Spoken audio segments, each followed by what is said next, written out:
Hi guys, welcome back to my channel. In today's video, we are going to be painting, shading, and lighting a succulent.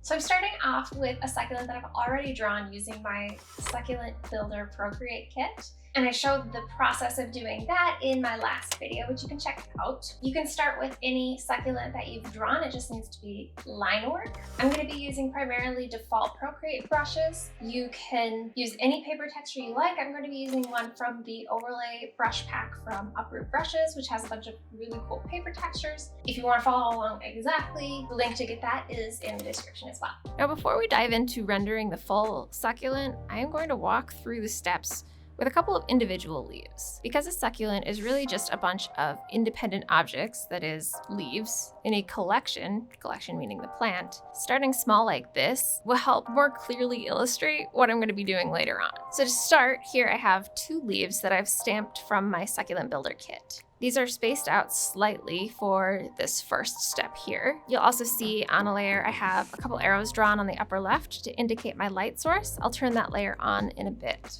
I'm going to start drawing with the Oberon brush from the drawing panel, and I'll also be using this for smudging and erasing. I am selecting this mint green color and working on my color fill layer. I'm going to paint in the primary coloring of each leaf. My brush size is set here to about 12%. I'm going to be painting a gradient fill, so for each of these leaves, I'm only filling them to about 3/4 of the way. Mean that we have still a long way to go. A long way to go for painting. Now switching to this cream color, I'm going to use super light pressure to paint the remaining top portion of each leaf.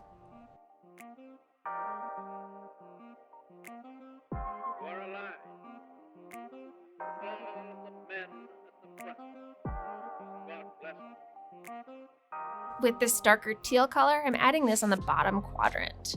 I'm going to be smudging this out, so I'm not focusing on making perfect brush strokes, but instead just laying down color in these steps. Now turning off my outline layer, I'm going to clean up the leaf edges. I'm using the corresponding colors of each part of the gradient as I work my way around, and I'm selecting each color by pressing one finger to the screen to bring up the color picker tool.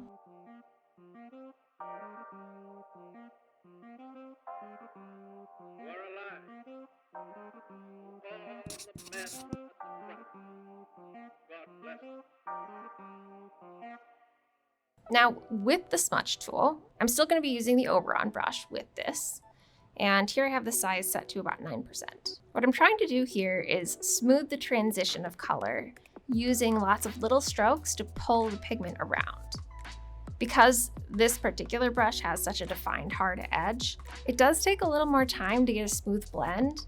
But here I'd say don't try to make it totally perfect. This is definitely supposed to be an artful interpretation, so the brush strokes add to the character of this aesthetic.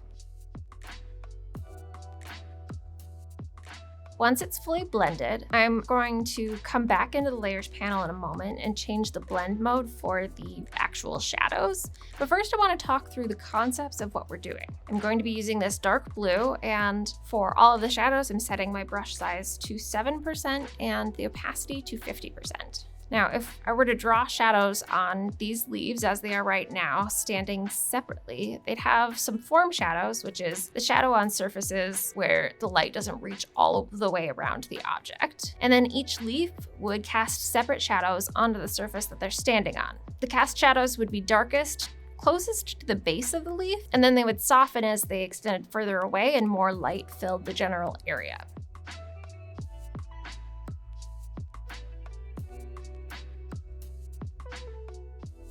So that's what this would look like here, but for drawing an actual plant and not just leaves standing separate and upright, the shading process will be a little bit different. So I'm going to layer these as though they would be placed as part of the plant, because this is really just supposed to be a micro version of what we're doing with the full succulent drawing. Now back in the layers panel, I'm setting this shadow layer blend mode to color burn, which will give a more saturated and darker mix of the blue shadow with the color fill of the succulent leaves painted beneath. Starting on the front leaf, I'm shading the parts of the leaf that the light wouldn't reach, so adding the form shadows, and then also adding some shade along these contour lines where the edge of the leaf would interrupt the path of the light. So the plane of the leaf, this side closest to the light source, would be most in the light, and then this edge would break up the path of the light, so there will be a small shadow here along the edge. On the second leaf, I'm doing the same thing, and then I'm also adding a slight shadow where the front leaf overlaps the back leaf.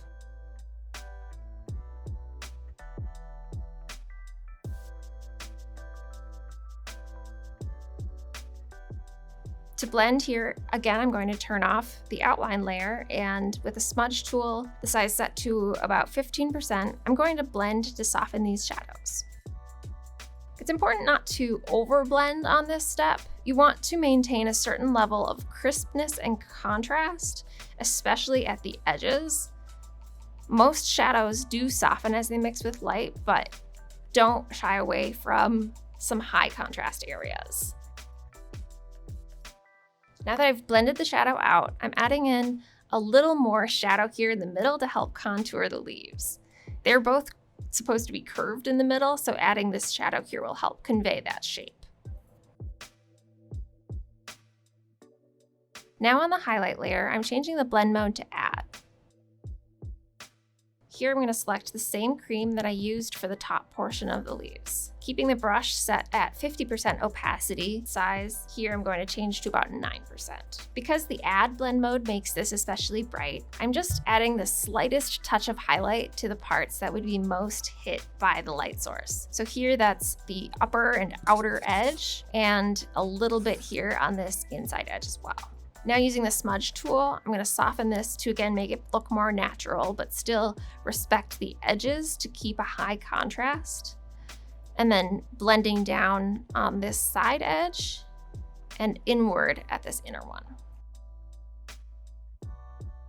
And now here's what this looks like with each layer turned off and on. You can really see the difference that makes.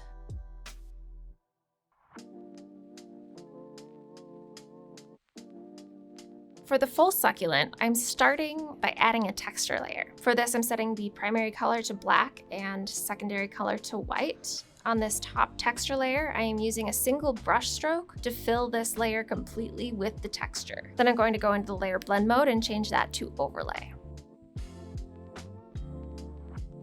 Now, just as I did with the practice, I'm starting on my color fill layer and using the Oberon brush set to 100% opacity. I'm changing the size here to about 5%, and I'm going to fill the lower portion of each leaf with this primary mint green color.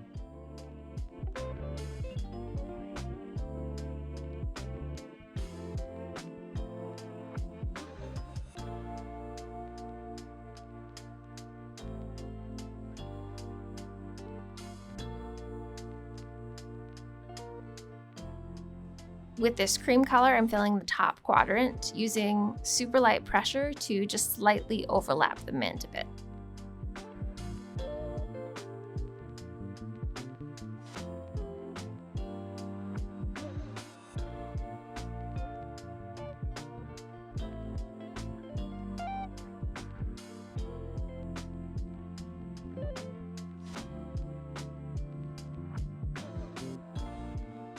Then I'm using this teal color to fill the lowest quadrant of each leaf.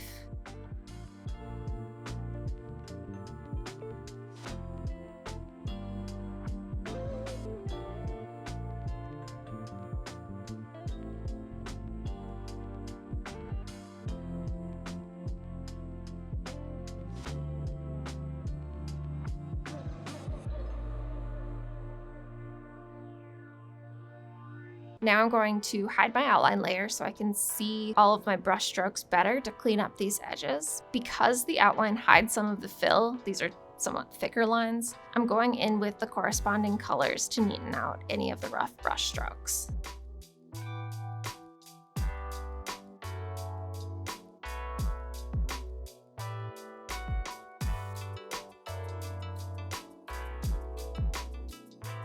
And then switching to the smudge tool, I'm going to smooth the colors together to create a nice blended gradient. This is definitely a little easier with the use of the paper texture because the layered texture blends some of those brush strokes.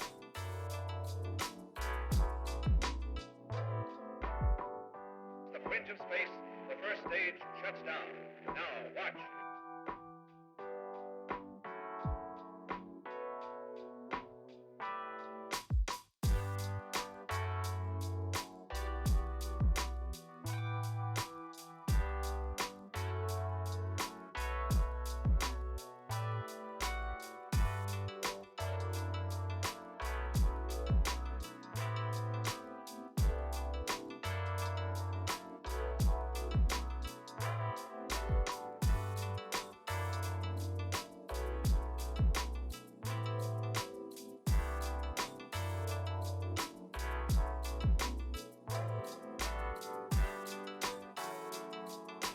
The second stage ignites, and with a mighty blast pushes the first stage away in shattered pieces. This is what an astronaut in the Gemini will see.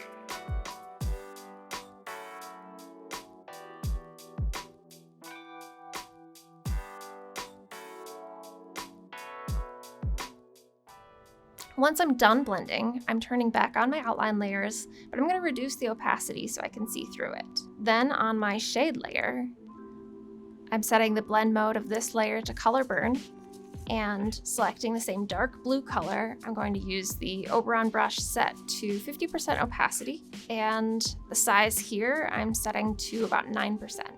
Using the same technique as before, I'm adding both form shadows to define the volume and shape of each leaf, and cast shadows to show where the path of light is interrupted. As you go, it helps to think about one leaf at a time when adding the form shadows, and then to think about the surrounding leaves when adding the cast shadows and how they would interact with each other. By using a lower opacity on my brush, I can also build up the shadows from the darkest areas to where they start to blend with the light. You'll see a lot of the leaves in the Succulent Builder kit have these contour lines, and you can use these as guides for where the shadows will fall. For some of these, the contour lines indicate the curves, and others they indicate the actual edges and planes, so I'm placing the shadows accordingly.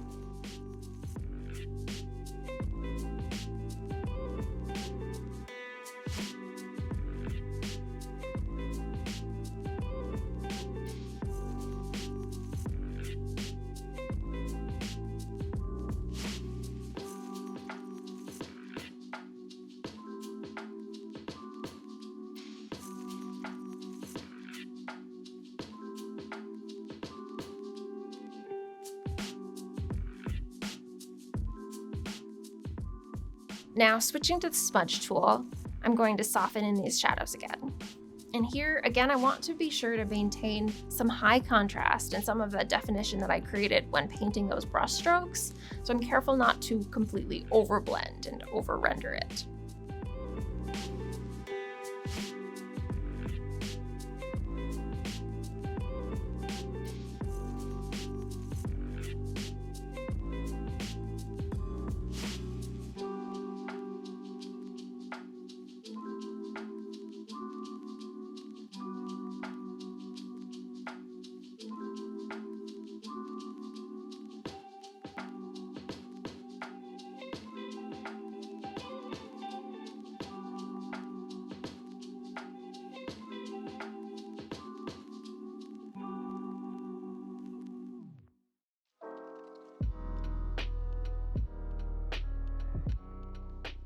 Moving on to my light layer, I'm changing this blend mode to add and choosing the same cream color from earlier. My brush size here is set to 9%, and I'm going to keep my brush opacity at about 50%. Starting with the leaves on the left, so closest to the light source, I'm adding highlight with super light pressure. I'm using this highlight sparingly to help define the edges and the planes that is closest to the light source. So I'm working one by one and determining which parts of that leaf are closest to the light.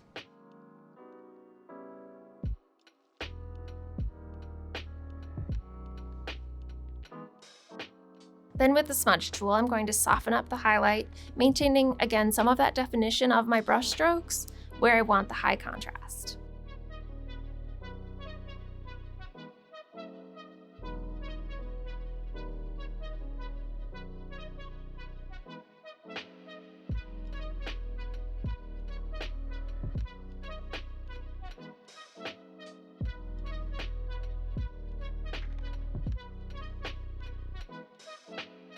Now I'm going to clean things up a bit. Back to my color fill layer, I'm using the dark teal to fill in a couple areas where the background is showing through. This will help make it look like more of a complete plant and not just leaves floating around. I'm also going to use this opportunity to add a little bit of this teal color to some of these outside edges on the darker side of the plant, so this right side. Because my shadows are on a color burn layer, they don't show up very dark at all on top of that cream, and I want to add a little more shadow on this side.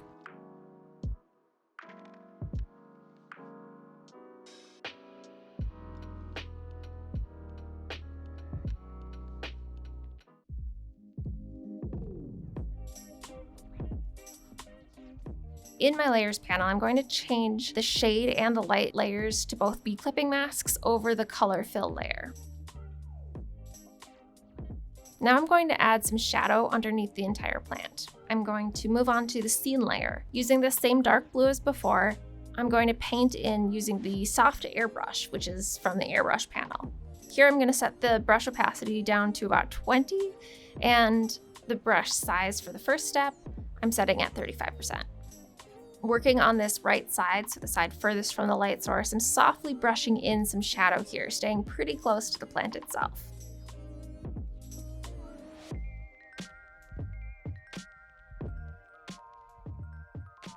Then I'm going to increase my brush size to 65% and moving a little further from the plant as I extend this shadow out.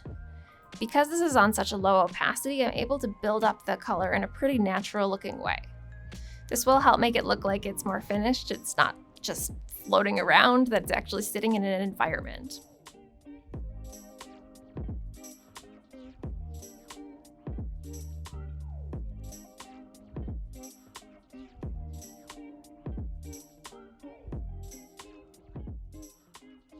Now I still want this shadow to be a bit softer, so I'm going into the upper left adjustments panel, and here I'm going to select Gaussian blur. Using the pencil to tap on the screen to drag from left to right, I'm going to blur this to about 22%. Now back in my layers panel, I'm going to reduce the opacity of this layer to about 56% to make it less intense. I'm going to select the entire shadow by tapping this selection arrow here and making sure that my mode is set to freeform. I'm going to turn off magnetics, and here I'm just going to squish the height of the shadow slightly to better fit the perspective. And now I can hide any layers that I don't need. So here, that's that light source layer, and that's it, we're done.